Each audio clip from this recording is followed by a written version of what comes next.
Welcome to the Monopoly Mindset, the podcast where we uncover the strategies to build your real estate portfolio one property at a time. We're your hosts, Tyler and Tommy, here to share our story of playing real-life Monopoly. Whether you're just starting out or a seasoned investor, this is your go-to resource for mastering the real estate game. So grab your board, roll the dice, and let's buy Boardwalk together.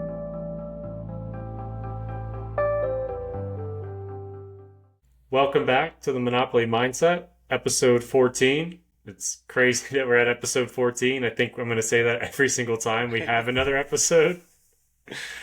It's crazy. We're at episode 274. That's actually going to be insane when we do get to say that one day. Great thing is that I think we're going to get there. It's been a lot of fun. We continue to have great conversations about real estate. This was one of our better episodes. We actually had our first guest, Fernando Letona from Visionary Builders. It's a phenomenal episode where we learn a lot more about his real estate story, how he got into real estate, which actually talking about generational wealth. His mom is the one that helped him, realize how the power of real estate, and it wasn't something that happened overnight either, right? You'll hear his story in a little bit, but it started with his mom forever ago, and then he grew up. He had a W-2 job. He worked there for 10 to 15 years, and then he really started putting the real estate picture together and how can he make it work for him. And his story is really cool. And then you get to learn a lot about new home construction and the money that can be made in new home construction, and how he's making a living today. And it's a really interesting episode. Yeah, when he first started, his story of getting into real estate and how his mom is an immigrant, literally I had goosebumps all over my body. It was such a cool experience, and really just embodied the American dream, or the old school American dream anyway. But yeah, and then I feel like me and you throw new construction ideas out all the time, but it's one area that I know very little about. I feel like it's just really hard to learn. I started to do some research online, but I feel like you kind of need a mentor that does new construction, or a developer that personally. At least that's my feeling, is that would really help me learn it. But he was kind of the first person that I've ever talked to, for a long period of time, that actually is building new houses from nothing. So it was really cool. I learned a lot, and yeah, I'm sure we'll continue to talk to him more in the future. Yeah, he mentioned he'd join another podcast. He's been one of our biggest supporters, so it's been really cool just having conversations with him. He's always hitting me up on Instagram and, complimenting the show. And it's been a lot of fun. Big fan of Fernando. He just shows that, when you're a great person, you can build really good relationships with people. And we went from being coworkers, we started talking about real estate one time, and then we just developed a much stronger bond from there. And we talk about real estate very often, and support each other. And he's a really good friend, so it's a good episode. I love what he's doing on Instagram too. His marketing. He's bringing in the 2025 social media content to selling houses, and we talk about it on the podcast, but you have, in order to stay relevant, you have to do that. And that's kind of why we are on social media now. But his marketing videos on Instagram are really cool. He's very energetic and jumping around and stuff. So they're pretty entertaining. Yeah, Fernando does everything 110%. There's nothing that he gives 90% to. And that's a great way to live life. Always give life 110%, and good things are going to happen. That's what's working out for Fernando.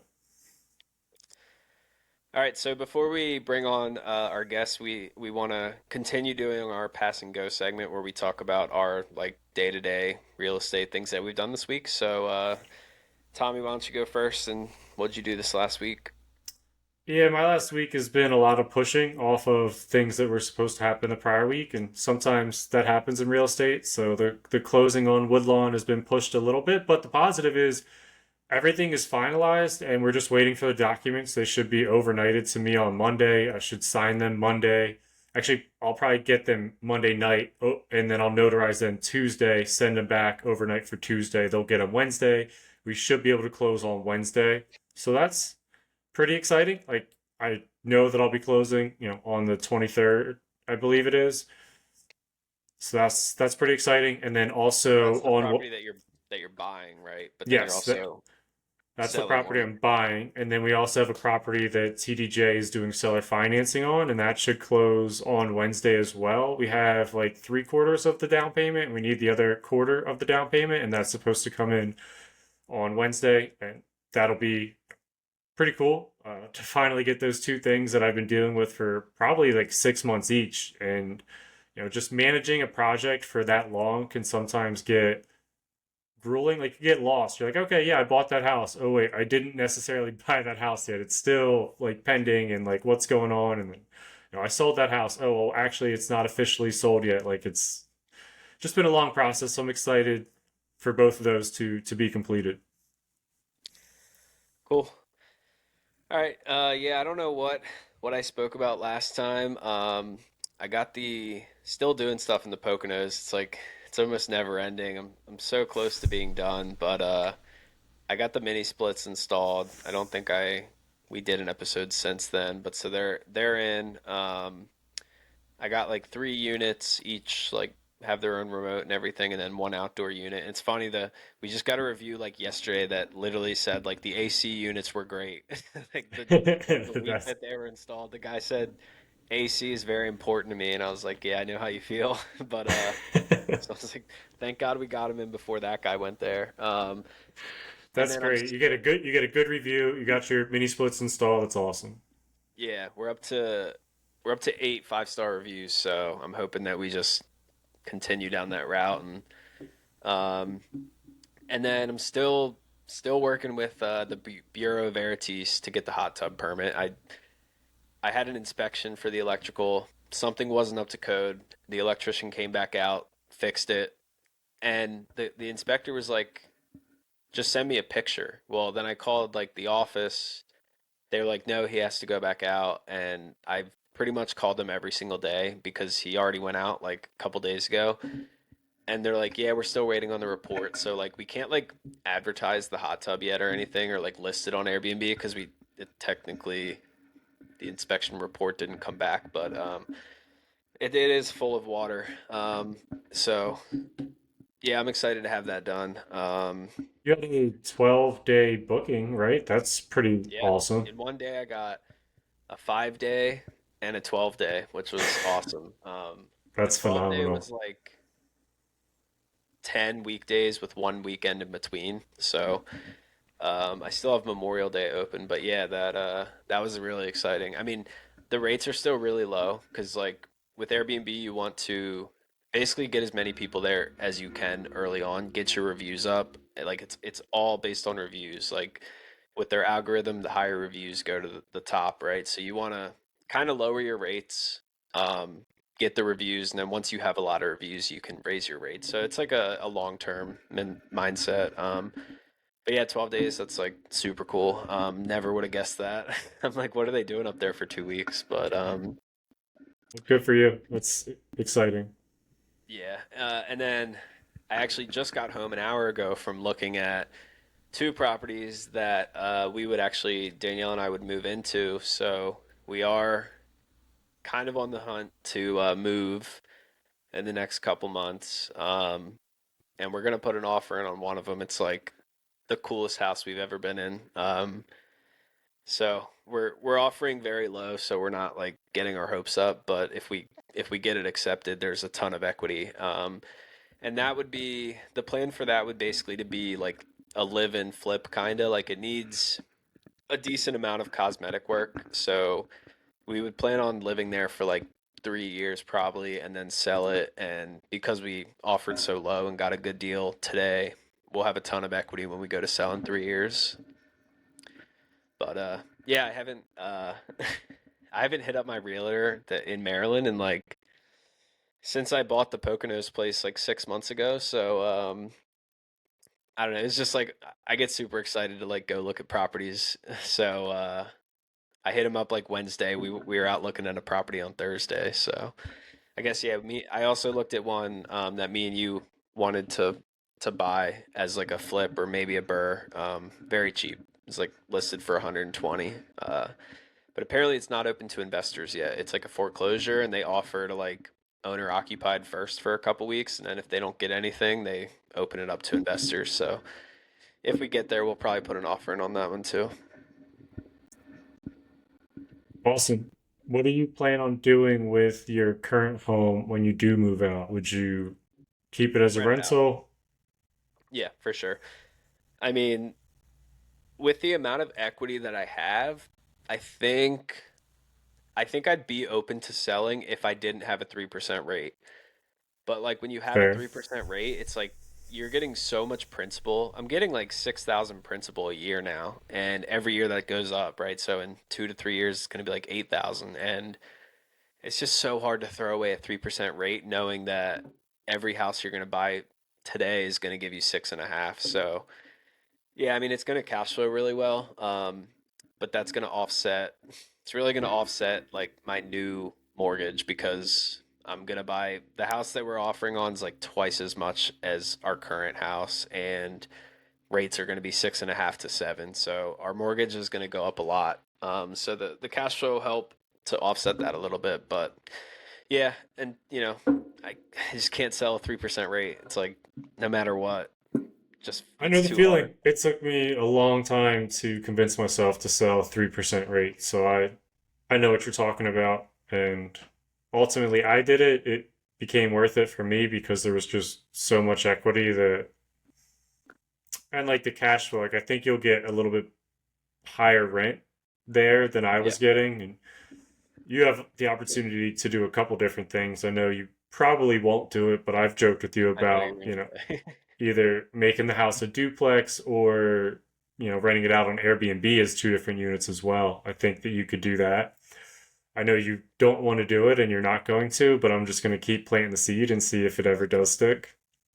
Yeah. Well, so one, I struggle with like non-legal duplexes. Like I just don't want to own them. So like my house isn't zoned as a duplex, and there's thousands of investors out there that do it, and it's fine. Like I'm not going to tell people that they should never do it. But just personally, if I own a duplex, I want it to be zoned legally duplex. So I'm If I'm with you. I'm with you, but if you do an Airbnb and you rent it out upstairs and downstairs and you just say downstairs is like a separate unit or you rent it out as a basement, like you're not technically owning a duplex. Like that way is I still I don't know. I don't know. I don't know that it would generate enough for like all the work with Airbnb because I'd have to spend like 15,000 probably to put in like a kitchenette or whatever and move like the laundry room upstairs for the long-term tenant. I mean maybe in the future I'll do it, but I already the cash flow like my mortgage is 1,500. I'll probably rent it out for 27. So like right off just for a long-term rental, like it's really good.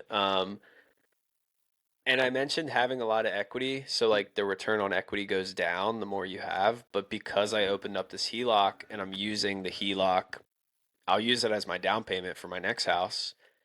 I actually will not have that much equity by the time I like, put stuff on the HELOC. So the yeah. return on equity is actually going to stay pretty good because I'm like using my equity, which is awesome because I don't have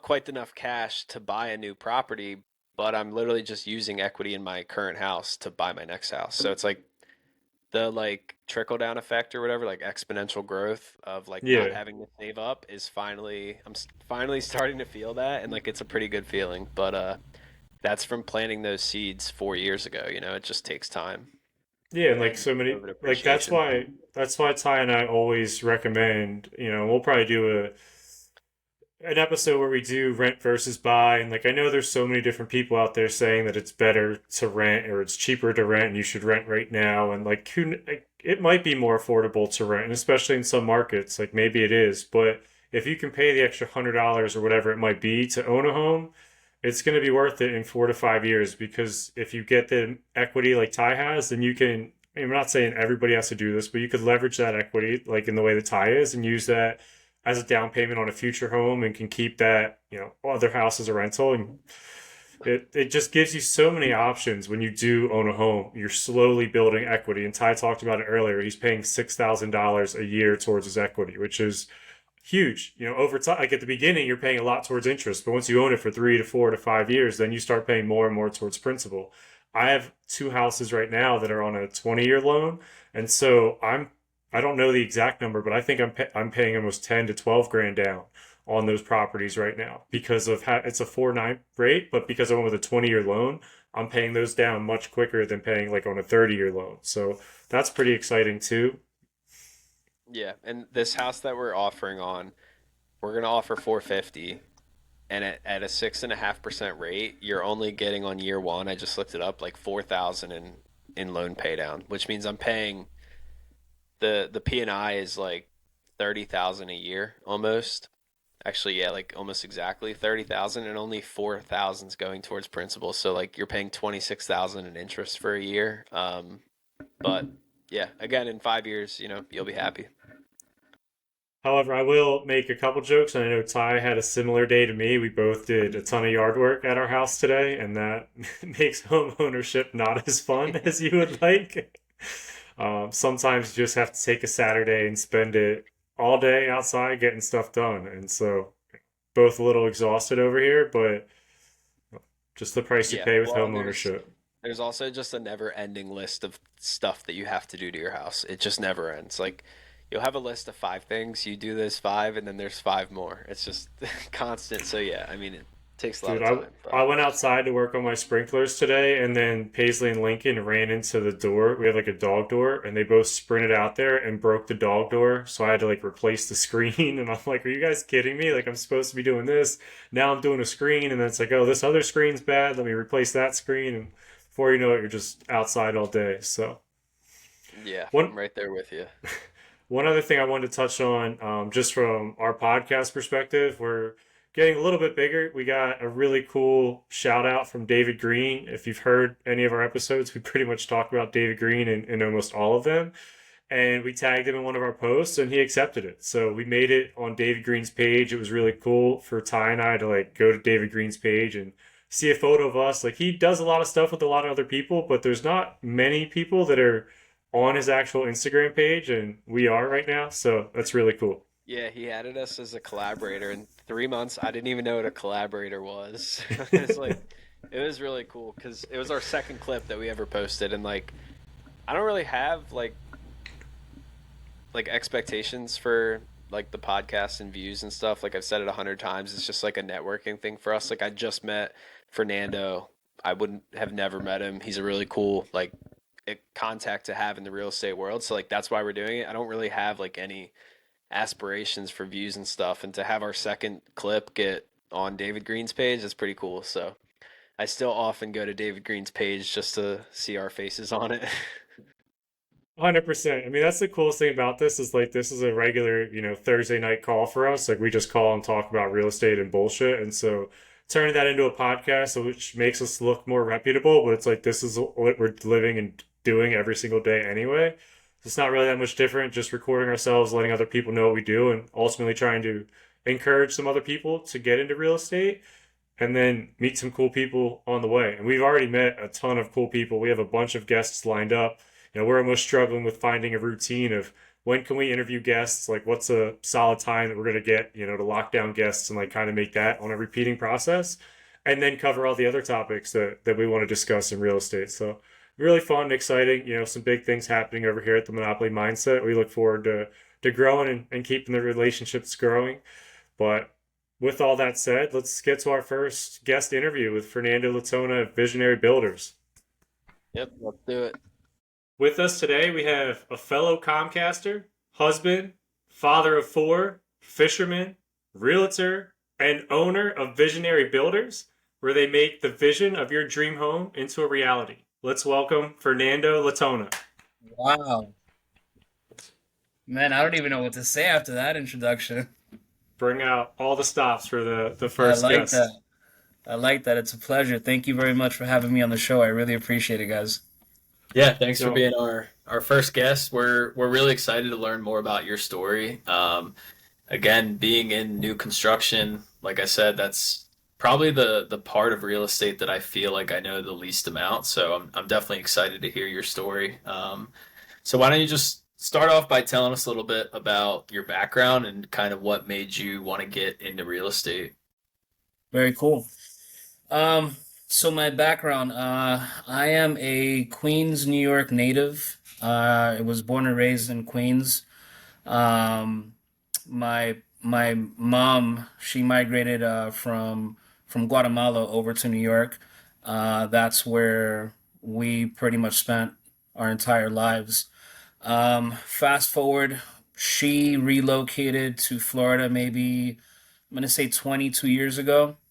Um, which in turn is, I guess now that I think about it, that's how I got my first taste for real estate and how impactful, how how much of a money play having real estate is.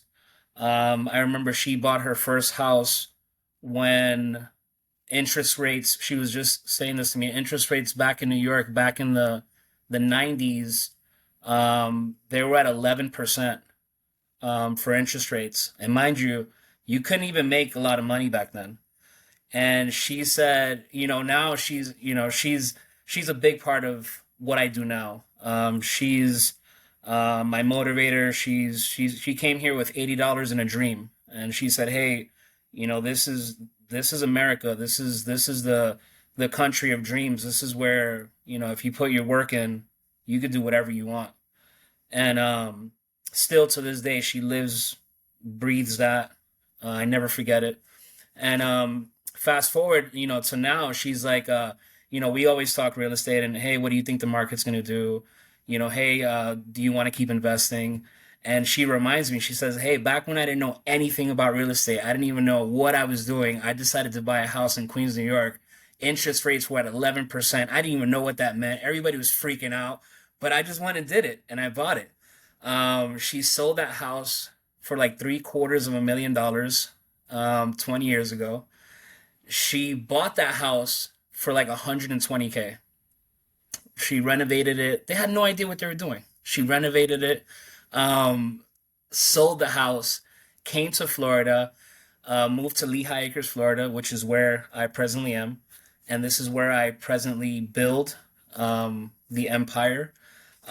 So she came and bought a whole bunch of properties. Still had no idea what the real estate game was. Wasn't really well versed in ROI and what a flip was. She didn't know any of that. But she just said, "Hey, I have all this money. What do I do with it?" And she just started buying property. She had like four duplexes, maybe three houses, and they went into the long-term game of renting. They rented for a very long time. I stood by their side and watched them. They were their own property managers at that time. Um, Being a property owner could be very stressful, from what I learned in my early years, if you manage it yourself, which is what they did because they weren't well versed in what you could do and who you could reach out to and different companies you could hire to do these things for them. They were all hands on. So what I learned from them is, buying and holding and renting out, it could work. And, if you want to build your portfolio that way, there's nothing wrong with that. But the stress that comes along with that, to me personally, the I guess the return wasn't worth it in my mindset. Like in my mindset, I said, hey, you know, how much are you really making at the end of the day? And depending on what you come in on investment and what you return, it could all change. But let's say on average, you make back 5%, you make back 10%. Um, you could essentially start something brand new, and within about 9 months, you can make on average 47% to 50% of a return back on your investment. And that's what I convinced them to do. I said, hey, guys, you guys are stressed out. Why don't you sell all your properties and just start brand new? And my parents were like, we don't know anything about that.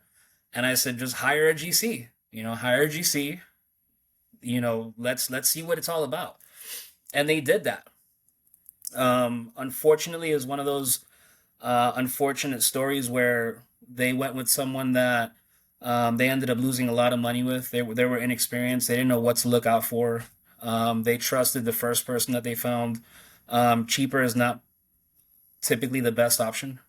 Um, and they learned, which was actually a blessing in disguise, because it allowed them to really take power of what they did with their money and with their investment, and they started building. So my dad started his company maybe 5 or 6 years ago. He's got, I'm gonna say, 30 or 40 plus homes under his belt right now, that he's built and sold by himself. And that's where I started. I started watching him do this, and here I am slinging fiber and cable at Comcast. Um, I'm not gonna say I was bad at it, but I've been at the company for 16 years, and like something just clicked in my head in 2023, and I said, you know what? I have all these tokens in my arsenal. I have people that have experience. They're doing it themselves right now. I'm watching it work. Like it's actually working for them. I have equity in my home. I have so much money in my 401k invested. I've got stocks that I've been buying for God knows how long.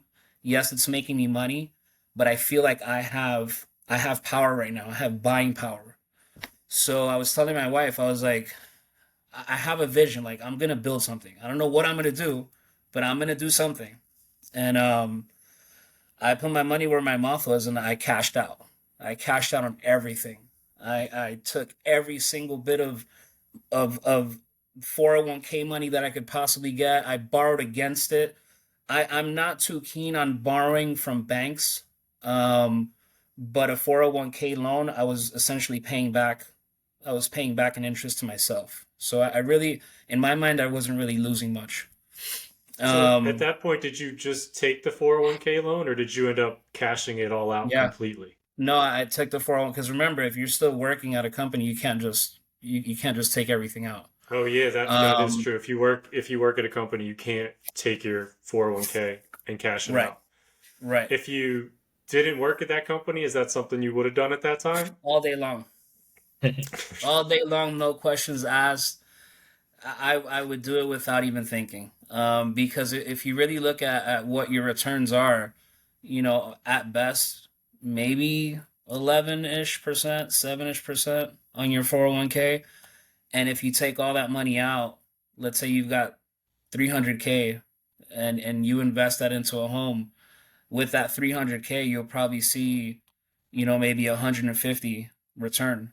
So it's just a faster, and I guess maybe Comcast spoiled me because, big sales equals big money for us essentially, and it's quick money. And that's what my mindset was set on. I was like, you know what? I can do something with all these chips that I have. Yeah, I and I, cashed I out on didn't mean to everything and did it. I didn't want to cut you off, but I just wanted to unpack that. I mean, what a great story, right? Starting with your mom in Queens, New York, and buying a house and not necessarily knowing what she's doing, but she's the perfect example of somebody that just got started in real estate, didn't necessarily know everything. You Yeah. can call it luck or not luck, but 11% people today are complaining about getting a house for 6, 7, 8%, where she jumped in at 11% in Queens, New York. And luck, I mean, again, say luck or, fate, whatever, And increased her Yeah. wealth sometimes tremendously. blind luck is what people need. They don't know any difference, so they don't know that they could fail at it. And she went with it and she did it, and they're Yeah, doing no, great now.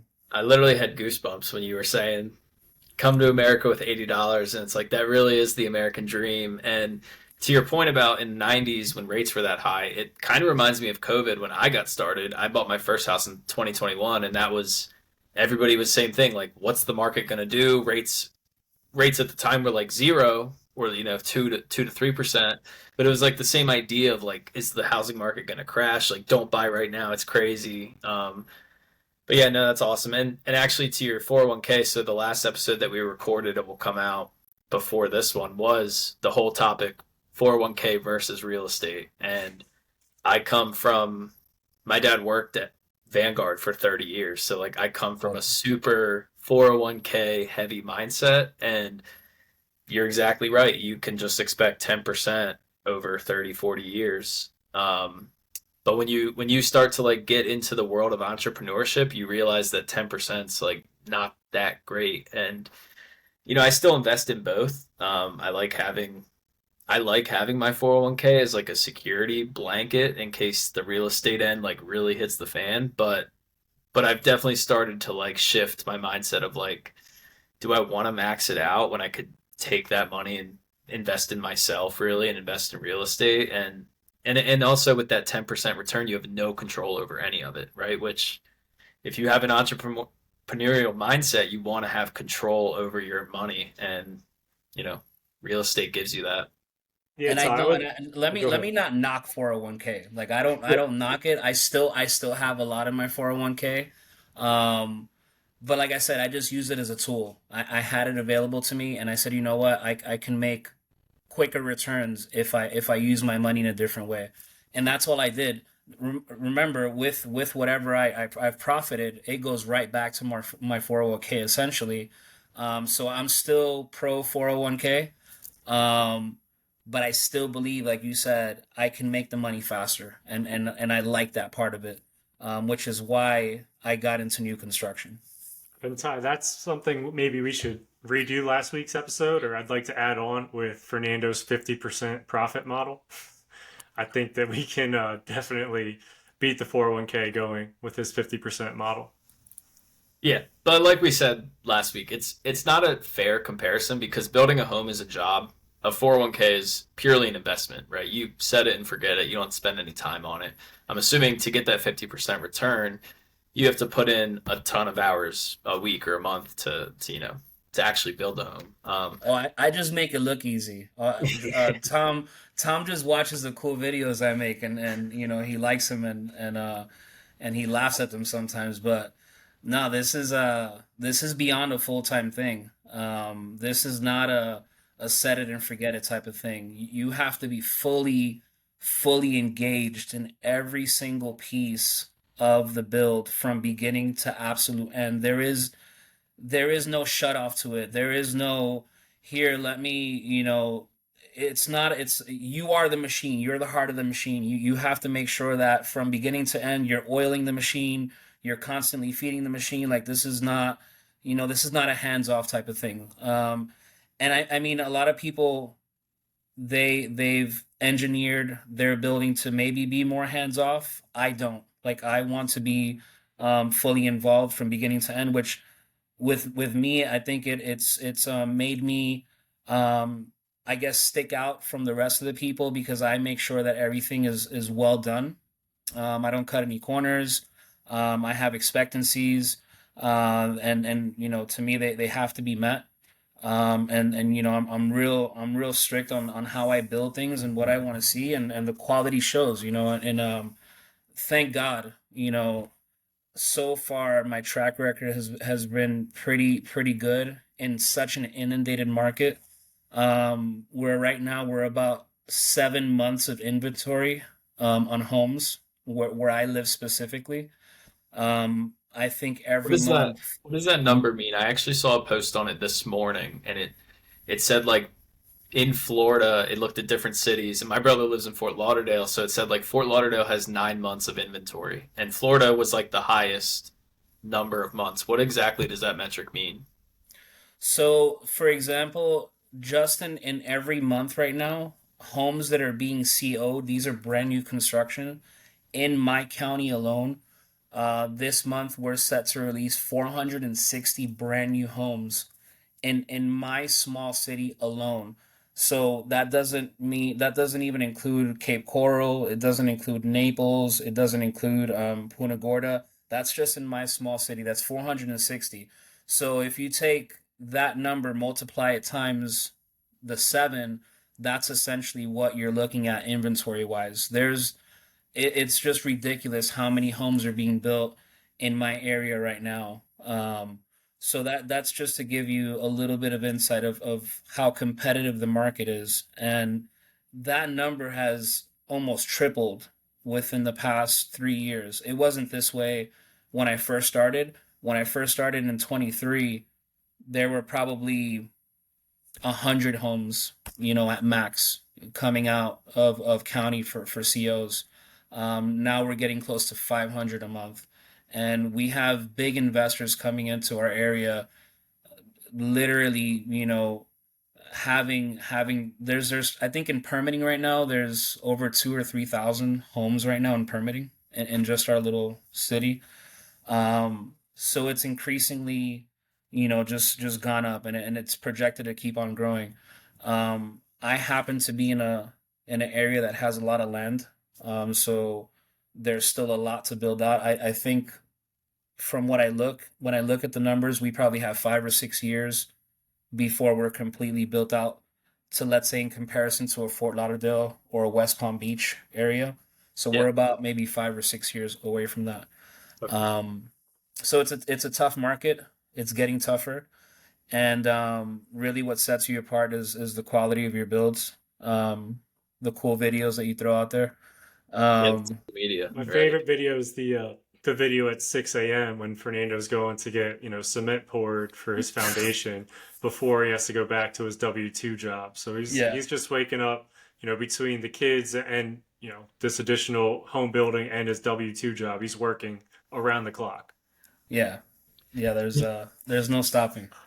Can you kind of walk us through the process of your first build, like finding the land, financing, and how it all kind of works? And I know Tommy mentioned like your first one used a GC, and then you since then have moved away from that. And now you became. Actually, the first one I didn't use a GC because the first one, the thought process was for me to build my own home. So when you're gonna build your own home, you're an owner builder. That's what they consider owner builder here. So you can essentially build on your own property. I didn't finance anything not your traditional finance. I found a piece of land. I found a good deal. It was a corner lot, quarter acre lot. It cost me $15,000.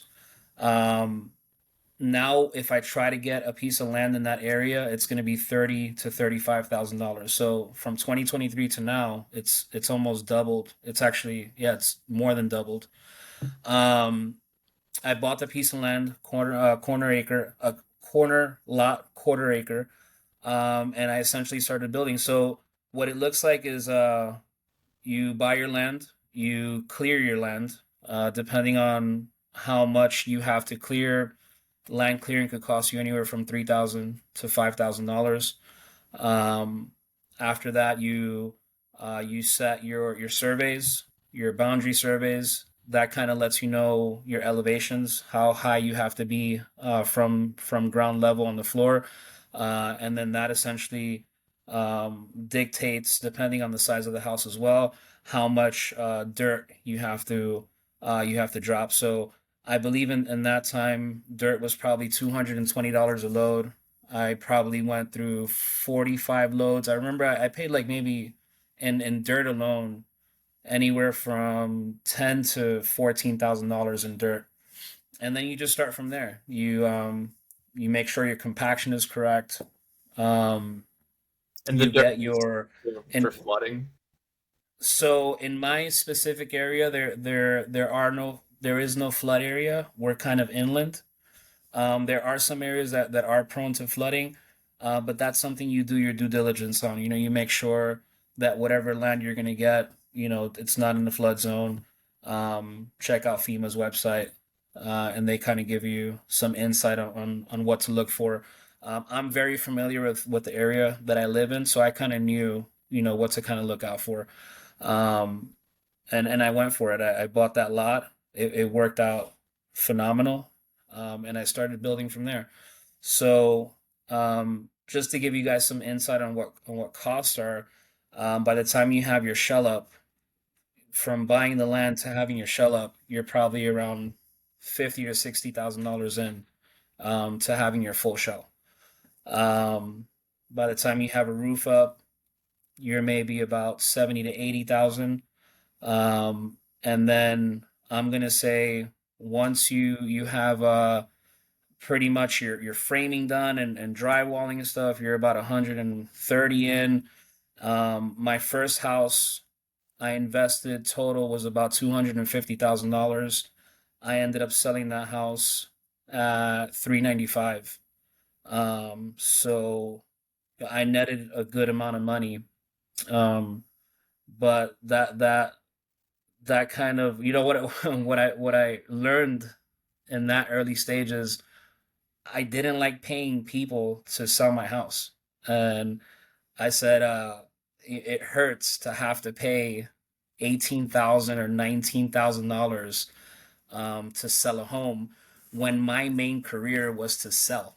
I've been a salesperson for so long, and I'm like, what am I doing? Why am I spending 18 grand to sell something that I work so hard for? And honestly, realtors nowadays, they don't even know, not even the half of the principle what it is to actually sell a product. And that was mind-boggling to me. People don't even answer their phones.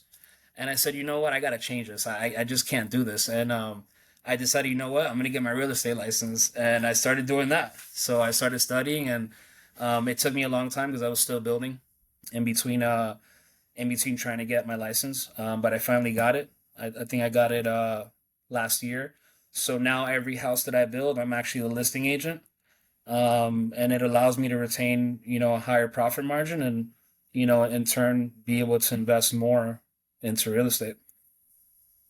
Yeah, that's something me and Tommy talk about every day is getting our license. And honestly, I still think that I would use my realtor to buy just because he has like 40 years of experience, and I feel like it's worth that 3% that the seller's paying when I'm buying a property for his experience. But to your point, when you're selling, it's like you really just have to look up comps and kind of be accurate with what you list the property as, and then people just come to you. I agree that it's not worth the $18,000, and new builds are probably even easier to compare because there's nothing wrong with any of them, right? It's probably just based on square footage and location, things like that. Yeah, I mean, honestly, this last sale that I just sold my first home, I think, what, 2 or 3 months ago, and I still don't know what I did, but I know that I saved a ton of money.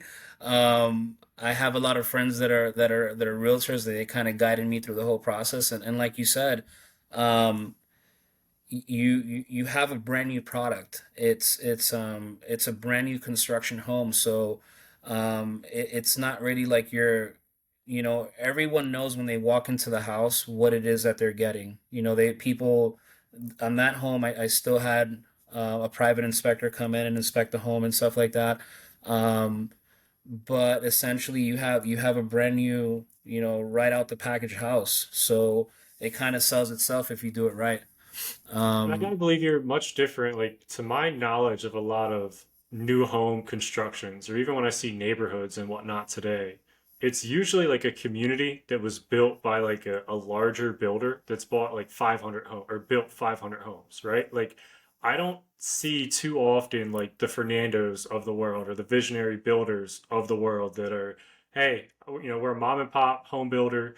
We just bought a plot of land up the street from a rest of these houses that were made by a developer, and we just made this brand new. Like, that's very uncommon.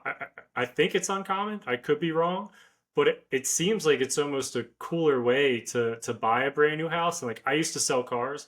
I kind of related to like selling a brand new car versus like a used car. And a lot of the homes you find are used homes that were, built by these large builders, or like, I think of Ryan Homes too. Like, they're building large communities, massive communities, but it's very unique. Like your little niche that you have there. and keep in mind, with these large builders, they're based on moving units.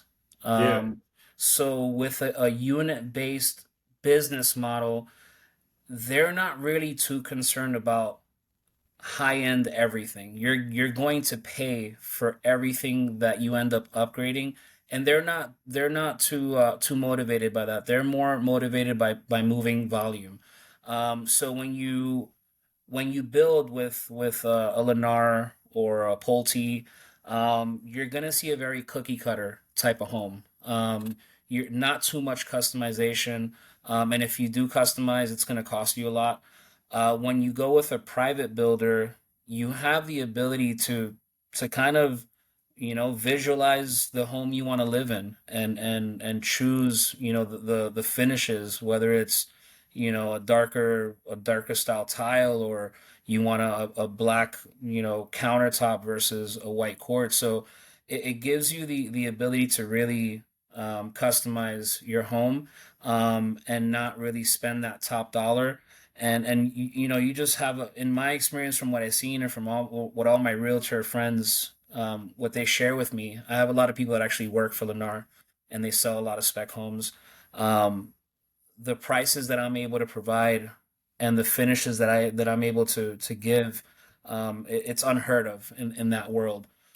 So it kind of does give me a good niche, and you know, I've had real big builders. I just had a real big builder out of Naples. I actually bought a lot from them that came with plans already permitted, and we were talking, and you know, they asked for, you know, they were asking information. I told them what I was going to end up building the house out for, and they were blown away. They said there's no way you'll be able to build this house at such a low amount of money.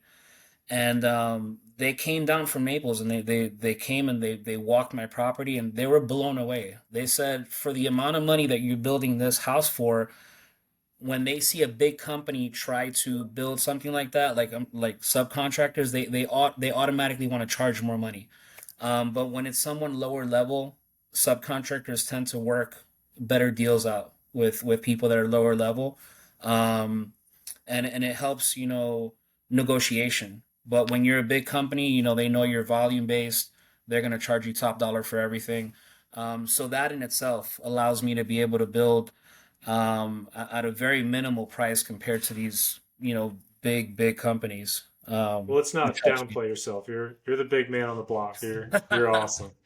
I'd buy a house from Fernando over Leonard any day. Granted, I like that. Thank you. my Thank house you. is currently built from Leonard. So Is it? Hey, I'm not knocking Lennar, bro. I've had one of those myself before. Can Leonard's you one of the better ones. I You agree. can do much worse. I agree. I agree. can you talk a little bit about the difference between using a GC and being the GC yourself, and how much you're saving by doing that yourself? Yeah, Well, Fernando, why if don't you you? manage Or go the ahead. subcontracting part yourself, you got to understand, when you're using a GC, for example, in my first build, where I was able to do owner builder, and able to hire and subcontract myself, a GC is typically going to charge anywhere from 20 to 30% more, than if I were to go to somebody and say, you know, how much are you going to charge me for framing, or to put up drywall? A GC has to make their cut, which is typically it's going to be around 20 to 30%. Um, More than what you'd be able to probably sub somebody out for. So you know, that's what I've seen, and sometimes it's even more. You know, every GC is different, and every GC prices their things out differently. But I'd say generally it'd be like a 30% increase on what you're gonna end And up paying. how So many when you different go sorry, ahead, how Ty. many different subcontractors do you have to find yourself? Is it like 10, 10 different people? And is that what was your I'm process? gonna say, in order to make a house from ground up, I probably speak with about, let's see, we have forming, my shell contractor, my roofer, electrician, plumber. I'm gonna say off the top of my head, maybe 7 to 10 people is who I'm mainly going to deal with. Okay. So these are relationships that I carry, um, you know, all the way through the life of the home, and then I bring over to the next one. The thing with subs is, you have to keep them happy. You it's like anything. You form a relationship with somebody. You respect each other. You respect people's prices, and and um and you know, people like doing business, that people like doing business with people they like, essentially. And you know, you form that relationship, keep it strong, and they do good by you, you do good by them. In this world, subs come and go a lot. So that's something that, you know, you have to be aware of. Make sure when you're hiring somebody that they have a lot of experience. Make sure that they come well recommended. Make sure you're able to see their work, because a lot of people, they may come to you, especially with what I do now, and being on Instagram. You wouldn't imagine how many people reach out to you. Hey, I see your building. I do plumbing. You know, what are you being charged? You know, I'm being charged 10K. Okay, I'll do it for 5,000. And for the inexperienced mind, they'll be like, "Oh, 5,000, let's go. Let's start right now." And come to find out, they don't know what they're doing. Um, they end up leaving with your money. We've had that happen before. They're fly by night. So you have to be real careful about who you choose. Make sure that, like I said, they're well recommended. Make sure that you could see their work.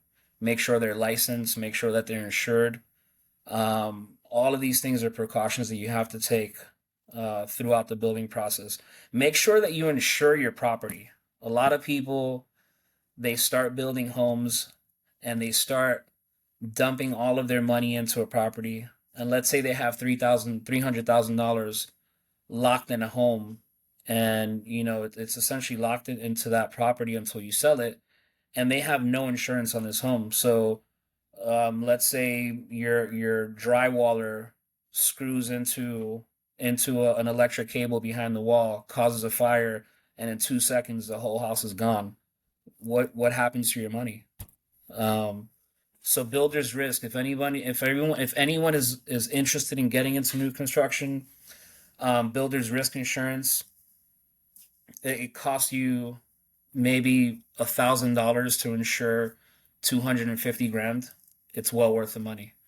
Um, Liability, get yourself liability insurance on your property as well.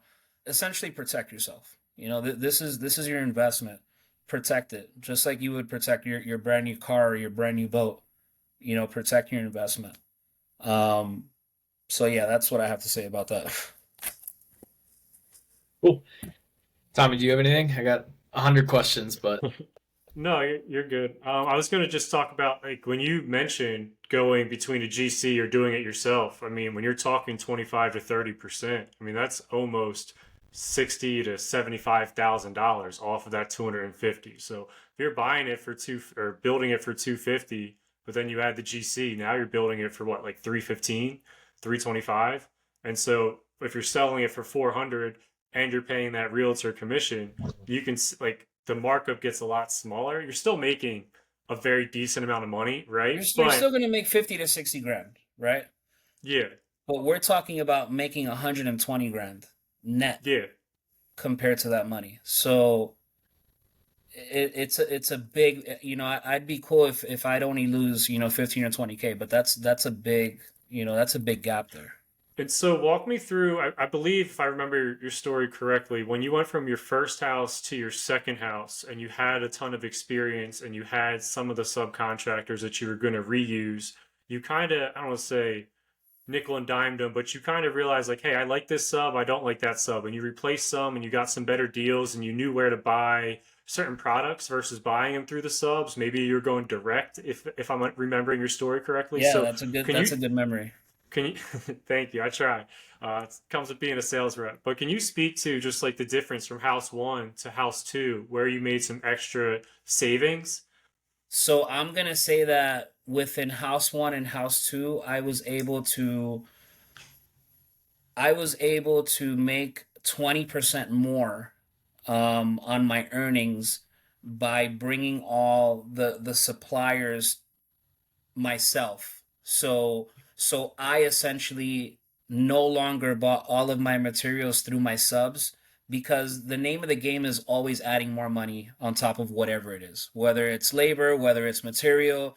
That's just the name of the game. And when I found out that that was the name of the game, I was like, bro, that's crazy. Like people actually think this is like that's cool. And to me, it wasn't cool. And I was like, no, if I'm gonna pay that top dollar, then guess what? I'm gonna choose my vendor and I'm gonna try negotiating with them. So by the time I had the experience and more liquid. With the second time around, I said, you know what? I'm just gonna take this into my own hands. I started shopping around. It takes time, but you invest that time one time.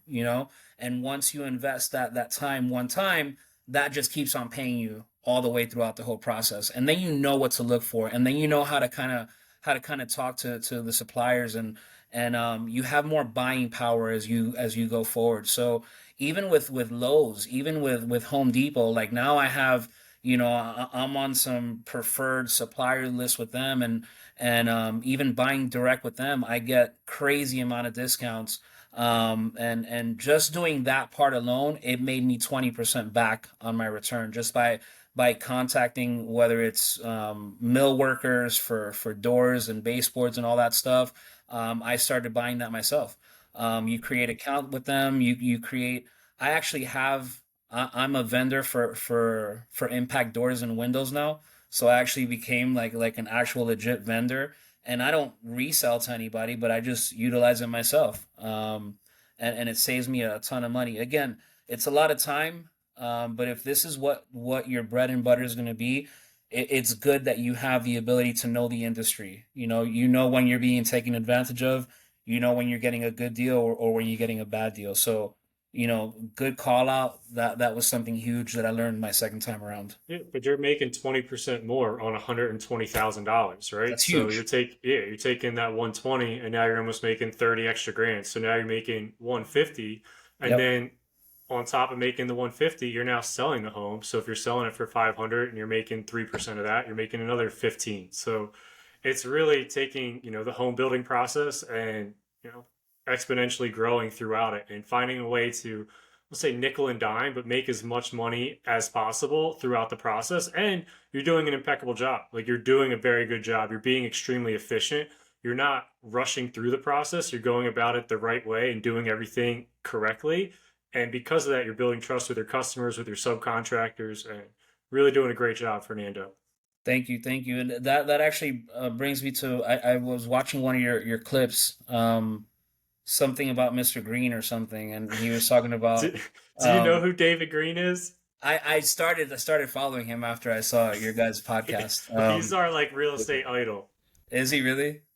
Yeah, Yeah. that was a huge moment for us. He added Heck us yeah. as a collaborator on Instagram, so we've been listening to him. Well, he's not the host of Bigger Pockets anymore, but he was when we first started listening, like 6, 7, 8 years ago. So that was cool.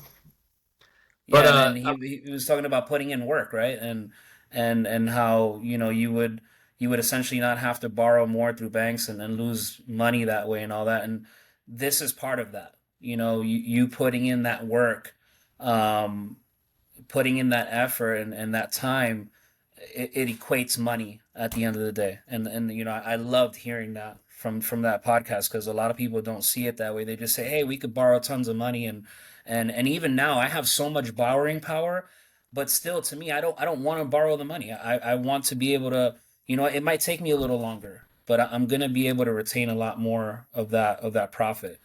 So I really love that piece where I saw it on your podcast. so I'm curious, like where is the money made in building? Is it getting a good deal on the land? Is it, you mentioned a lot of ways already that you save money, but then like It's you also mentioned, everywhere. It's in every single piece of it. That's such an awesome question. Um, it's from beginning to end. So it's from not only how much you buy the land for, but where you buy the land. yeah, So my first lot was $15,000. The last lot that I just bought right now was $40,000. But if you really think about why I would do that, it's because my likelihood of selling the $40,000 lot, even though I might not make that big of a return back compared to the first one, it's how fast I'm going to be able to move that unit. And the certainty and guarantee, which in real estate, there's really not a lot of guarantees, but you just have a higher likelihood of being able to move a property depending on the location. So the amount of money that you're going to make back, it plays, everything has to do with it. Where you buy the lot, how much you spent on that lot, um, the kind of dirt that you utilize, the kind of tile you put down, whether you want to do quartz or granite, everything plays into how much you're going to get on the return side. Um, so you just have to be well rounded, and I guess that's the most challenging part about building, is you kind of have to know a little bit about everything. And that's why GCs, they charge a lot of money, because that's essentially their job. It's to kind of know about everything and be well rounded. So that's the name of the game. Time is a lot to do with it as well. Um, Not rushing things has a lot to do with it. Not just cutting corners. But to answer your question, Ty, it's every single thing you do in the building process will affect your return. Yeah, makes sense. I saw that you also use, like we mentioned, Instagram and social media a lot. And this is very new to me. Like 2 months ago, my last post on Instagram was 9 years ago. And I'm realizing that like I do own a business, even, I have a couple rentals, and I guess for a while I just didn't really care about the social media aspect. And now I'm realizing that in 2025, it's almost a requirement for a good business. So, how are you using social media, and have you seen like direct benefits from it? So we live in a digital world, man. That's just no matter what way you try to cut it, being relevant in this social world that we live in, um, and being present and being visible to people, it essentially equates to marketing and marketing yourself. If you run any kind of business, I think having that eye on your business will help. I'm not going to say it's the end all be all, because I think I could have, I would have still been where I am right now had I not had the social media. But I'm creating brand recognition. So now when someone sees a sign that says Visionary Builders, they kind of already know what to expect. They've kind of followed the storyline from beginning to end. They know what I stand for. They know the quality that I thrive for in my builds. So how has it quantified for me? Um, I have a ton of realtors that want to work with me. I have realtors that they will spend their time on marketing my product. Mind you, these people I haven't even met in person, but they love the vibe, or they love the content. They love what I do. They love my goal and my purpose, and they want to be a part of it. So having brand recognition is huge for you guys that you guys do rentals. I mean, I'm pretty sure you guys are real. You're prideful of the product that you guys rent out. Show that, exhibit that. Create brand recognition for what you guys do, and that way they know, hey, whenever another one of Tom and Ty's rental properties comes up, let's snag that, because these guys, they're not slumlords. These guys, they want quality renters. They rent a quality home. So, I've gotten a lot of different things through social media. I've gotten awesome vendors. I've met some of my best subs right now. I've gotten through social media. Um, my title company I met through social media. They give me incredible rates. They're willing through they're willing to walk through walls for me. And these are people that I wouldn't have met had it not been for my social media. Um, People ask me now, even though I have my realtor's license, being a realtor is not really my end goal. But I have people left and right now, hey, I'm thinking of selling my property. Would you want to do this for me? And I'm like, sure, I'll do it. And again, it's not something that wasn't my goal. Um, but the squeaky wheel gets the oil kind of thing. Um, be loud about what you do. Some of my friends fought me for it. They're like, you talk too much, like Tom. Um, you like to talk a lot. Um, if you don't talk about what you love doing, I don't know. Do you really want to be doing it? I love talking about what I do.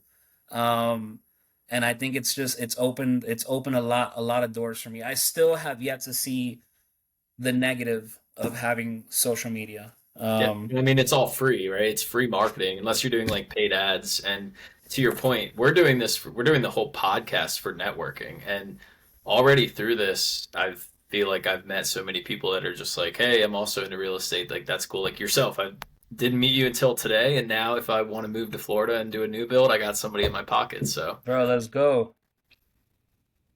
Yeah, I think social media has been huge for us, and it was kind of like that thing. Let's say it was like the tough guy attitude, but Ty and I both felt like, oh, we don't need social media. We don't really want to be on it. Like, prided ourselves in saying that we weren't on it that much, and now it's kind of changed. It's like it's a digital world. You can't be like that tough guy that doesn't want to be on social media in today's society. You kind of just get left out and forgotten because everybody else is on social media and that's where they're building these relationships. And so you just mentioned a bunch of partners that you made just strictly by posting. I mean, I just got a shout out by David Green by posting on social media, which is absolutely amazing. And Ty and I are different in the sense that I know that you created a brand and a company with Visionary Builders with what you're doing. Ty and I to start, I mean, we have the podcast, which is kind of its own presence, but for the most part, we're posting on our own pages just to like have us be out there a little bit more because we didn't want to get lost in the sense of a company. We wanted to like have more of our own personal face and like this is what we do. It's Tommy and Ty talking about real estate. We might change that over time in the future, but for now, we're completely content with just being ourselves because to your point, if you don't love what you do and want to talk about what you do, then why are you doing it? And we love real estate. We love talking about real estate. And the more that we post about real estate, I had a buddy from college messaging me today. I haven't talked to him in probably 3 years, asking me about the podcast, which is awesome. Like, I love to talk about real estate with more people, and social media allows me to do that. Ever since I met you, you said something about, oh, you know, you like real estate, and I don't know what it was that or why we started talking about it, and you mentioned that you had a podcast. I'm like, bro, where's the podcast? Where's the podcast? You're like, I'm gonna get back to it. I'm gonna get back to it. And then I think like maybe 2 months ago, I saw you guys actively, you know, doing more and posting online. I was so happy. I was like, oh man, this is I couldn't wait to see this. Because I think, you know, you're passionate about this. I just met Ty today, but I'm pretty sure, you know, you guys are just as passionate about real estate as yeah, I I mean, think you are. all day, every day, we text each other about it. Yeah, yeah. Um, I Yeah, think we me met and Ty, Fernando because great minds, think alike. And it's just an attest to how great Fernando is as a person. I mean, we started as coworkers. I was new joining the Florida region, Florida market, and Fernando could have been standoffish and like it could have just had a traditional co-working relationship. But we decided to open up, talk about what we like doing outside of work. Real estate became one of those things, and then next thing you know, we hit it off talking about real estate. But also, we're both great people, we're both good people, and so we kind of were able to build that relationship. And I think more people need to do things like that. They need to step absolutely. outside of their comfort zone, right? And tell people what you like to do outside of work. And especially, if it's business related or like a lot more people, Ty and I talk about this, need to talk about their finances. And like real estate's great, but one of the reasons we love real estate is because it gives us kind of a sense of financial freedom or a way to make additional money. Absolutely, absolutely. No, So, definitely, and I'm glad we got to connect, and I look forward to more interactions with you guys. yeah, so I'm just curious before we let you go. We don't want to take up too much of your time. I know you have 4 kids, but what's kind of your future goals with the company? Do you plan on? I think most people's goal is to go full time in their entrepreneurial part. Do you have goals to quit the job and do this full time, or what's that looking like for you? Is there anybody listening to this? Not yet. Um, Right. So that's all. yeah. To be quite candid with you guys, I'm being pulled away from the corporate life. And you know, I've invested a lot of my years, and that's really all, and that safety net, you know. But I feel like I wouldn't be putting my money where my mouth is if I didn't take that risk. And I think taking that leap of faith would just be another testament of how passionate I am about real estate and how passionate I am about this working. I will be starting a new business within about 15 days. Um, so I'll be starting a whole different business in the auto mechanic repair industry, aside from the building, while I still have a full-time career. So I think it's inevitable. You know, it's inevitable. I will have to be pulled away from it. And it's one of those things where you just have to be comfortable with the uncomfortable. And it's still, even talking about it, it's like, wow, I've put in 16 years of my life, working for a corporate company. Um, but at this point, I think it'd be holding me back, if I kept on, um, giving more of my man hours towards it. So, I'm Fernando I'm wants to gonna, give 100% of his attention to something and do it, with 100% effort or give 110% effort. And it's tough to do that when you're spread between 3 to 4 to 5 different things. So if you can yeah, take one thing out and still give 120% towards something that you're really passionate about, I mean, that's when you're going to see that exponential growth. yep, yep. And I don't like doing anything halfway. I don't like failing at anything, and because of that, it might pull me away from that corporate setting and just really wholeheartedly go into this. Yeah, I I think don't think that's you're I don't think you're going to fail at anything, Fernando. I mean, you started with your mom's $80 in a dream. I think it's kind of in your blood to, growing up, spending a 16-year career at Comcast and still going there. And now you're on to your future of building everybody's dream homes. So I Like want to that. thank you very much for coming on to our podcast. I think it was a great episode. And I think everybody is going to learn a lot from listening to your story. Hey, let's please do this again, please.